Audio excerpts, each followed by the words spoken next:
Welcome to The Growth Equation. This isn't your typical business podcast. We're keeping it real about the challenges of scaling up, period. I'm Tristan Wright and I've been there. I've built and scaled my own business. I've sold it. I've learned a ton along the way. Now I'm bringing you the no BS stories of founders who are in the trenches right now, navigating that messy middle. We're talking advertising, marketing, design, creative, branding, the whole 9 yards. Doesn't matter if you're a solopreneur or running a team of 100. Everyone's got a secret sauce, that thing that makes them different, better. We're going to uncover it. So grab a coffee and let's get real. Today we're talking to Rhys from Real Marketing. Hang on, not Real Marketing. Top Marketing. I can't even talk today, mate. I'm going to let you introduce yourself. Hey, it's Rhys here from Top Marketing Solutions. Thanks for having me on, Tristan. It's a pleasure to be here. That's the first time I've ever screwed up anyone's intro. So Top Hill Marketing Solutions. So sorry about that, mate. Rhys, can you tell us a bit about who you are and your business journey? Yeah, definitely. So I'm from Brisbane and I started my entrepreneurial sort of business journey back in 2018. And we started with doing Facebook ads for real estate agents, specifically generating them leads for selling people that wanted to sell properties, and did that for a year or two. And then I liked the entrepreneurial lifestyle and sort of running my own business, having the freedom to work my own hours and sort of be my own boss. But I wasn't so interested in the Facebook sort of the way the Facebook ads run. So I pivoted to SEO, search engine optimization, and started focusing on ranking websites on Google.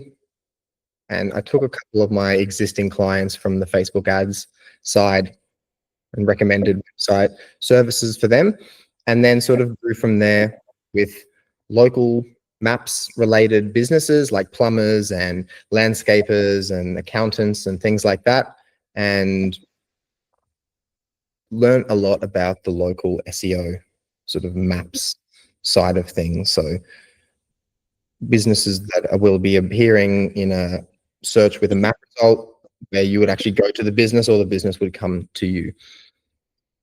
Yeah, cool.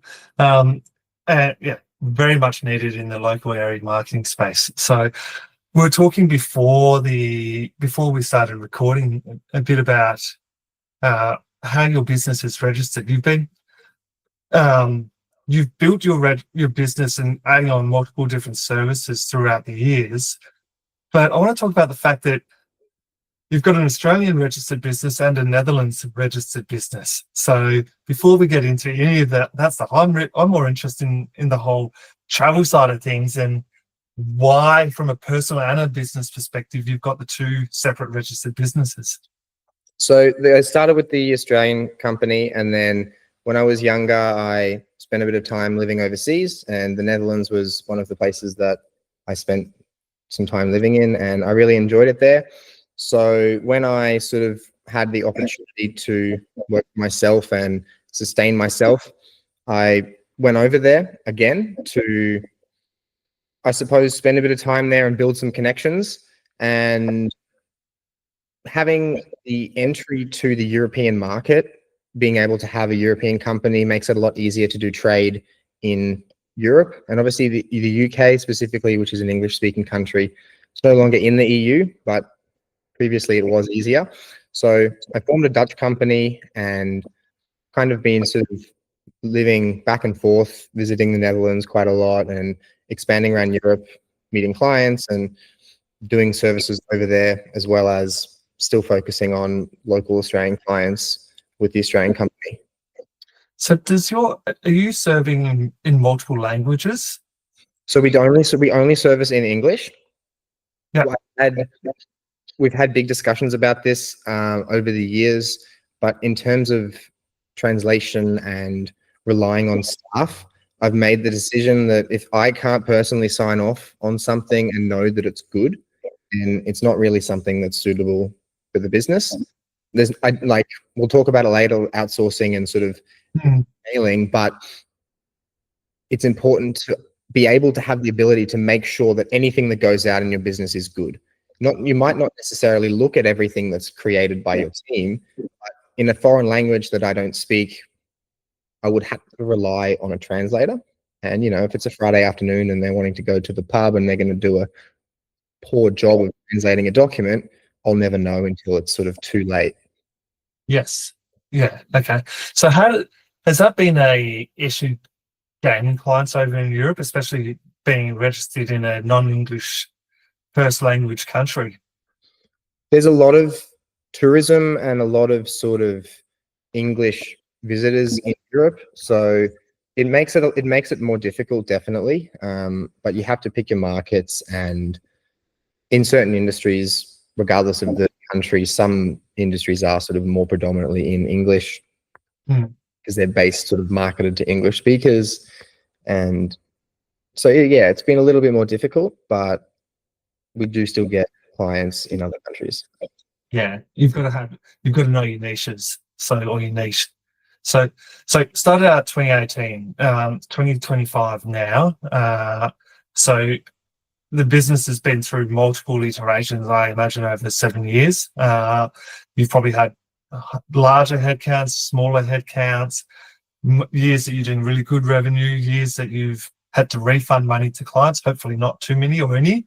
I want to hear a tiny bit about that journey of yours. And so the SEO stuff really sort of started mainly in 2020, which was, unknowingly quite perfect timing to establish a web presence with COVID-19 happening and lockdowns, people going straight to the internet for absolutely everything. It was a real pivotal point for a lot of businesses to sort of realize that if they're not online, they're not anywhere. When people stop going to the cities and walking through the shops, out of sight, out of mind, sort of was a big issue for businesses that didn't have a website.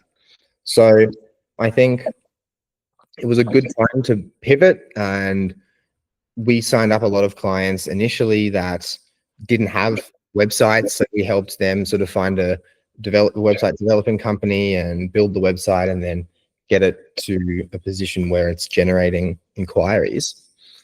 But from there, really sort of just, I like to build out a system, master it myself, figure out the best way of doing something, and then systemize it and find staff to complete the work and manage the tasks sort of going forward. And that's a big part of the success that we've had, and the ability to sort of give work to other people. And initially it was very challenging to give up a part of your business or your expertise, or sort of trust that other people can do the job as well as you.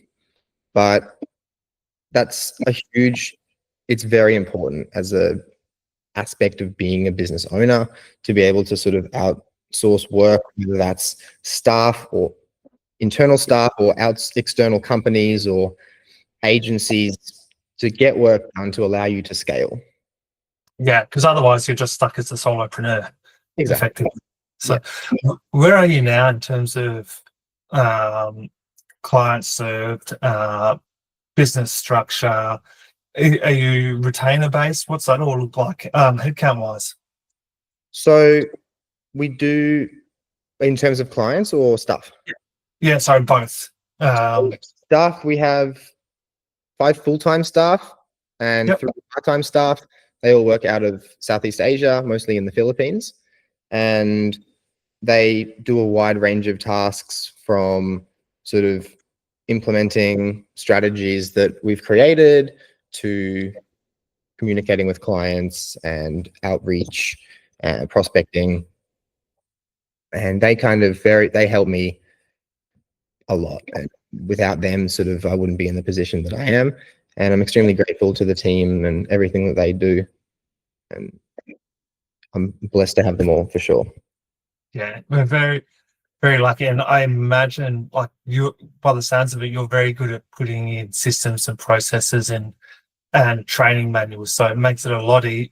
Often one of the complaints that people have about outsourcing, offshoring staff to Philippines or India is that they don't get the work. They're not good enough quality. But often my argument back is that you haven't trained the person properly. You haven't given them a good enough brief. You're expecting them to be a mind reader. So I imagine you've been through all of that.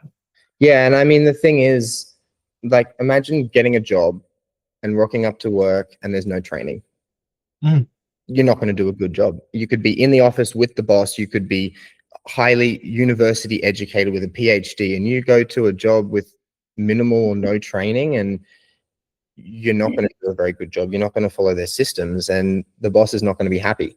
So I think it's very important to train and have good systems and understand the work you're doing deeply yourself before outsourcing it or handing it off to a staff member.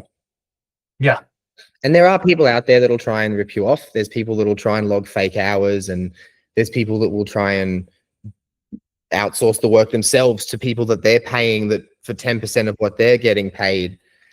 But at the end of the day, sort of, I think making them feel like they're part of a team and giving them incentives, giving them more responsibility, while making sure that the training is sufficient for what you would expect at a normal job, at a in office job, or even a remote job in Australia. Because a lot of people will hire someone based on their expertise of what they've said on their profile, which is essentially their CV, and then expect them to go and do it the way that the boss wants, which doesn't really make too much sense, to be fair.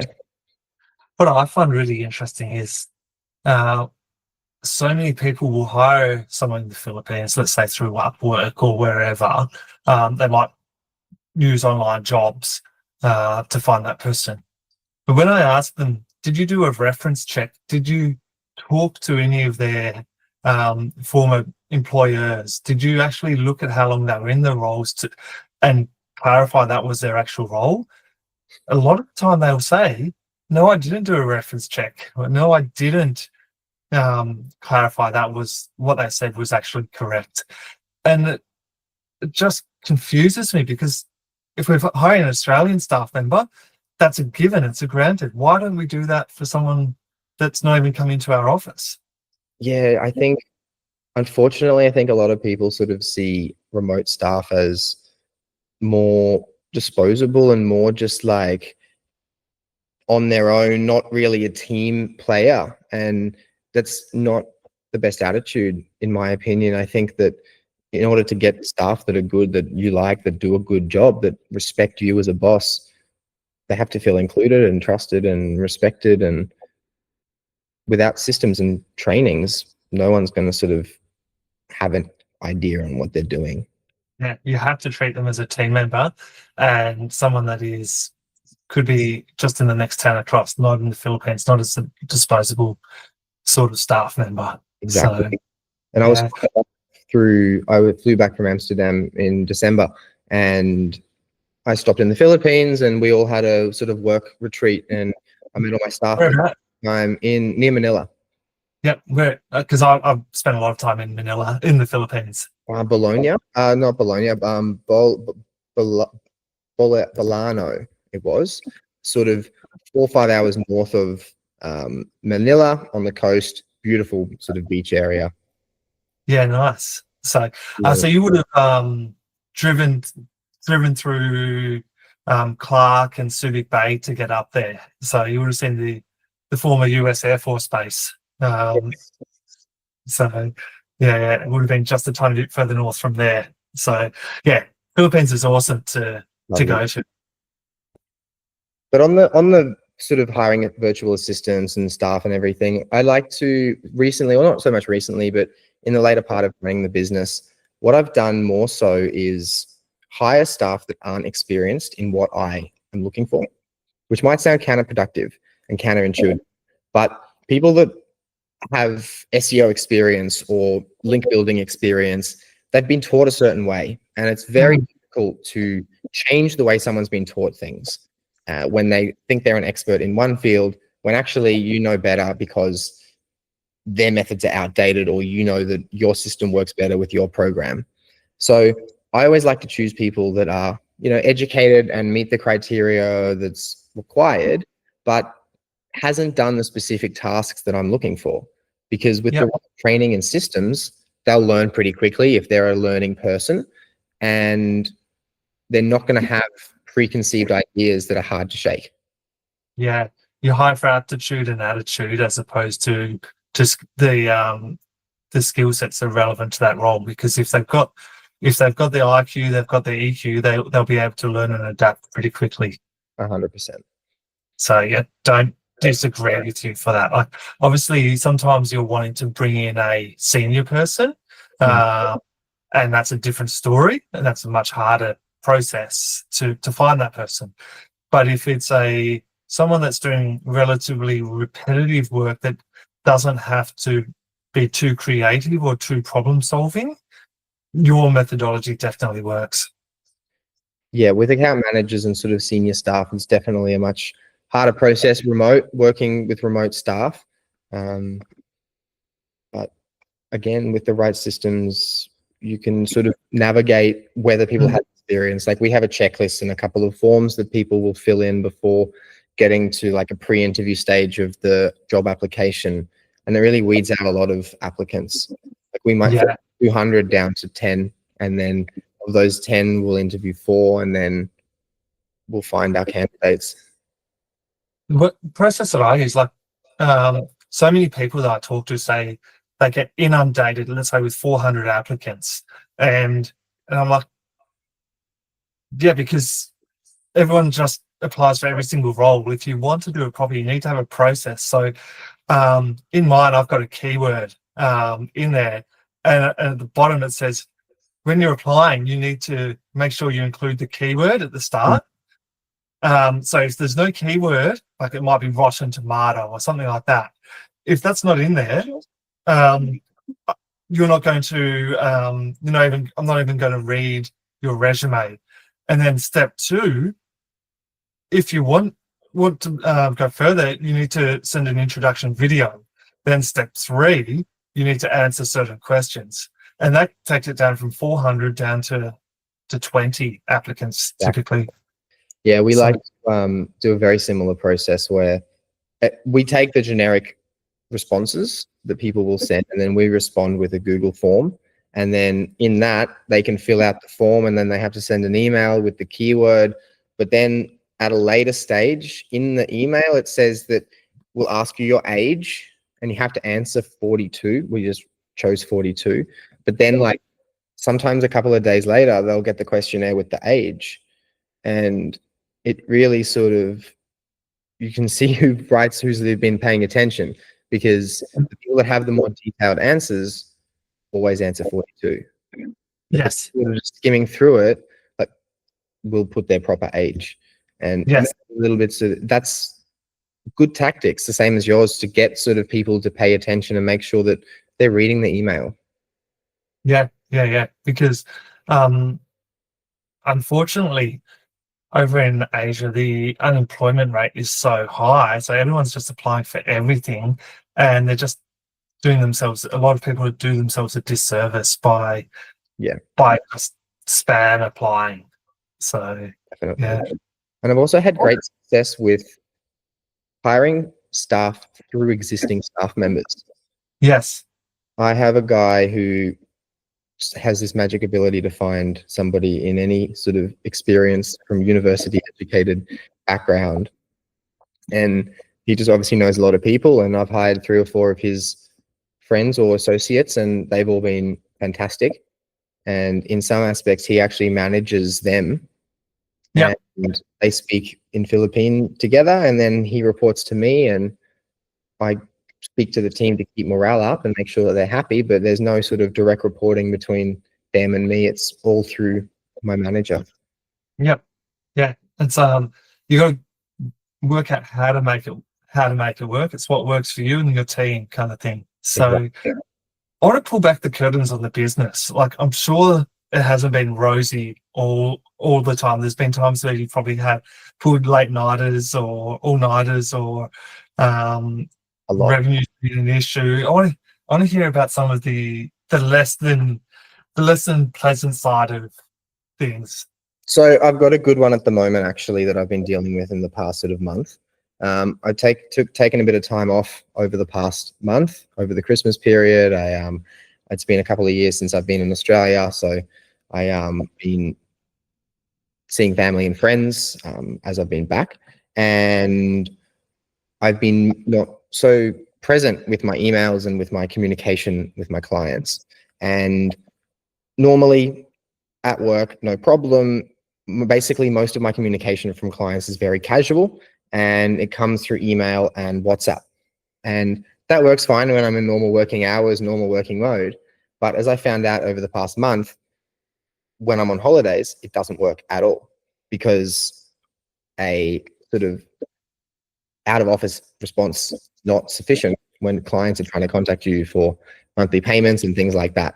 So I had January, I'm working on fully optimizing the communications with my team, me, and my clients, to sort of take a step back from general questions and communications and making it a bit less personal. So I'm removing all my clients from my personal WhatsApp, from my Facebook, and it's sort of ticketed systems online and emails only. And I think that's been the biggest issue as of late, because last year we've scaled quite considerably. We've doubled the revenue in the business, and that was the sort of last sort of tipping point where that became a bit of an issue when I wasn't responsive because I was on holidays, and there were no systems in place to allow other staff members to respond to clients. And then you would have had a couple of unhappy clients, whether it's we can't pay you or what work are you doing for us type thing. Exactly. Yeah, both. I had one or two chargebacks which have been sorted. You know, once you email them and have a call, they cancel it and it's all good. But people just need that client communication. And even to the point where I was getting a couple of messages on Christmas Eve and Christmas Day on WhatsApp, you know, from clients in countries that maybe not necessarily celebrate Christmas or the time zone the day before, but like from a business owner's perspective, that's not on. From the client's perspective, no, they weren't to know, but like I should have the systems in place where I don't get on Christmas Day asking for a call. So you've got how to deliver for your clients, like your SOPs and processes, how to do the actual technical work down pat pretty well, but actually the SOPs and processes to manage the business and manage the clients, there's a gap there. Is that a fair summation? Yeah, the gap mainly came from me taking time off, which showed the like the work got done, the client's work was completed, but there was just no sort of updates from our end. So that's what I'm focusing on now, and that was sort of my most recent roadblock or sort of ungracious moment.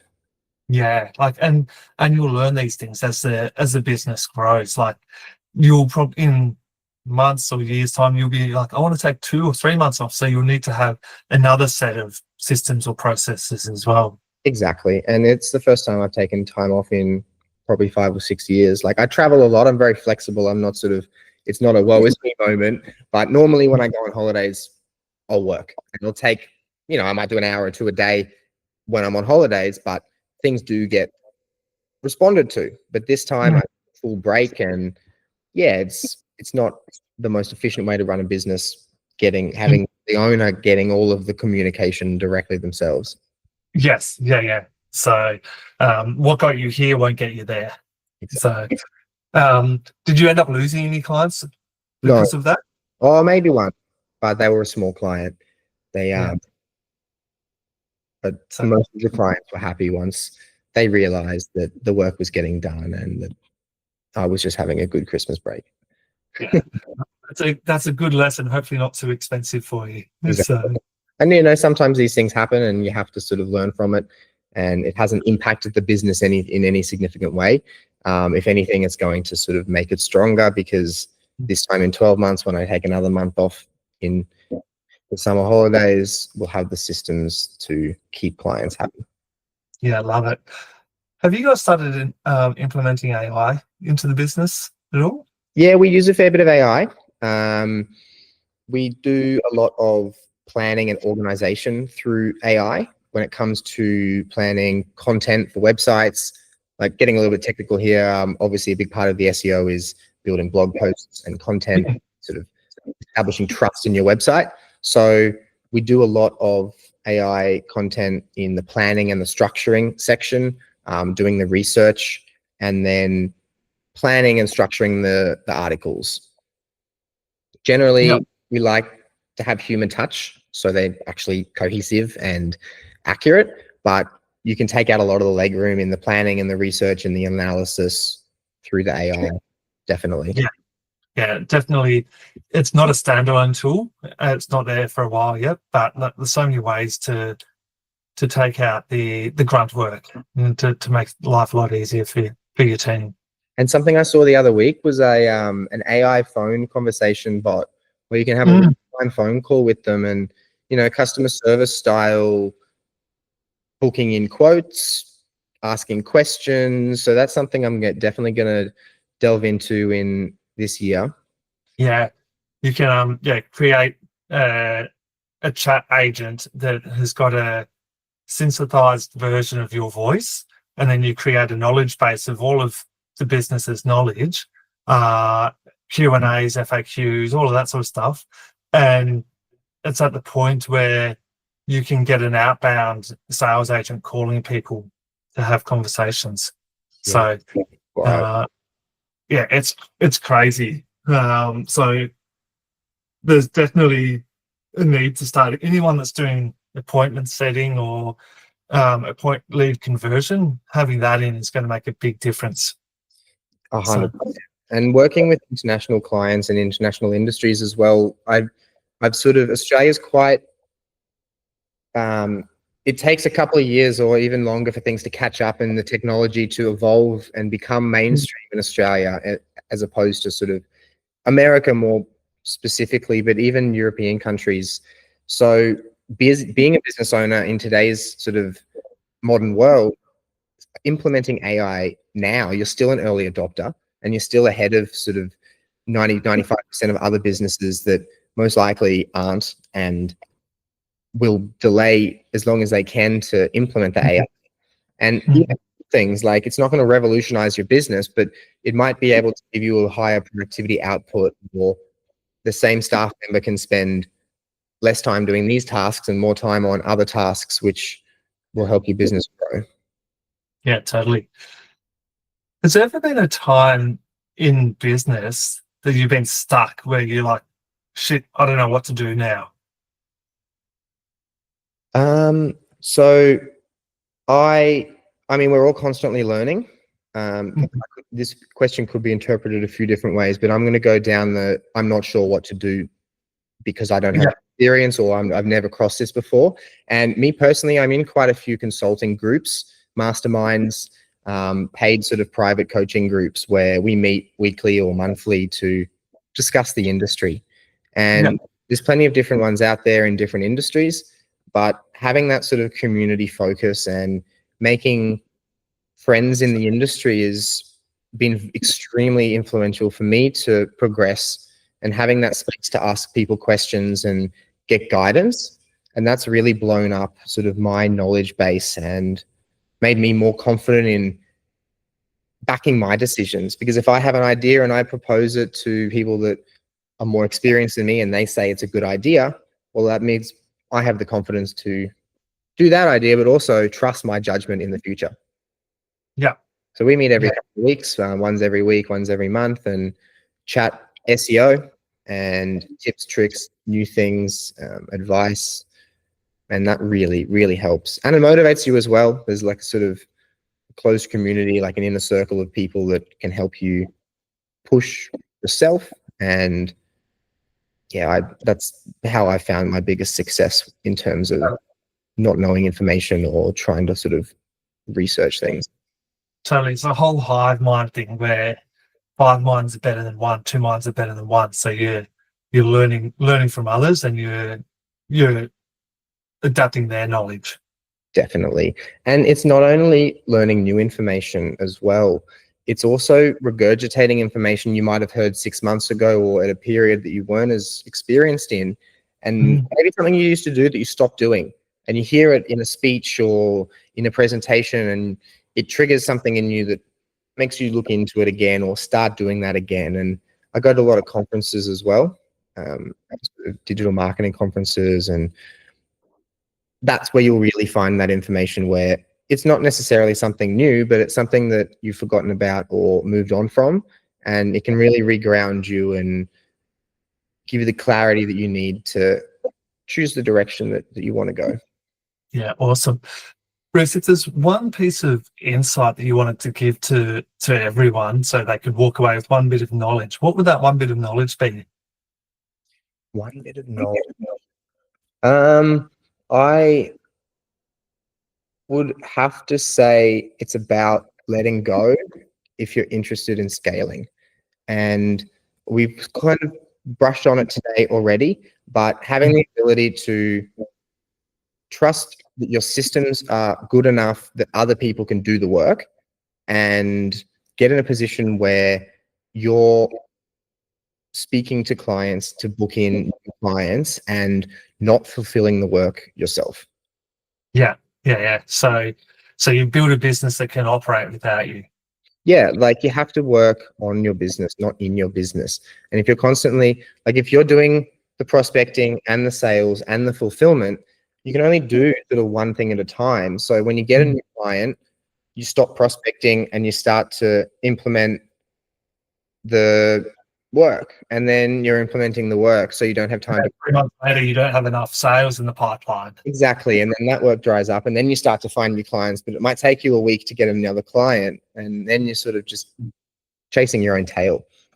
But and it's very difficult for a lot of business owners, not just sort of entrepreneurs, but in general in every industry, to let go. And a lot of people are perfectionists and they know that they have a high quality of work themselves, but in order to scale, you have to let other people get to that high quality that you have, because there's not enough time in the world for you to do everything and scale.